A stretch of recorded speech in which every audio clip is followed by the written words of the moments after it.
Muhammad Mustafa sallallohu alayhi vasallam hozir tug'iladilar dedi. U zotning tug'ilishlarini eshitganda butun farishtalar o'rinlaridan turib ketdilar. Borliq hayvonlar bir-birlariga fasohat lisoni ila muborakbod qildilar.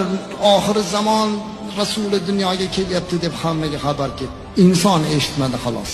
Butun osmon ahli eshitdi. Farishtalar o'rinlaridan turdilar. Marhabolar aytdilar. Shuning uchun ham Mavlud shu joyga kelganda biz ham o'rnimizdan turamiz, xuddi o'shalar kabi. Go'zal bir holat. Omina onamiz sezdilarki, mana men hozir tavallud qilaman shekilli. Qornimda og'rig'am yo'q, lekin g'alati his qilyapman dedi. Vaqti soat yaqinlashganini ko'rgan Umma Aymana bunday nodir holatni o'zi boshqara olmayman deb qo'rqqanidan bir necha kishiga doyalik qilgan Fatima doyalik qilgan bo'lsa ham bunday mo'jizani ko'rmagan doya Fatima bolani qo'liga olarkan subhanalloh dedi. Bolani kimligi kesilib tug'ilgan edi. Butun vujudlari jannat surmalari bilan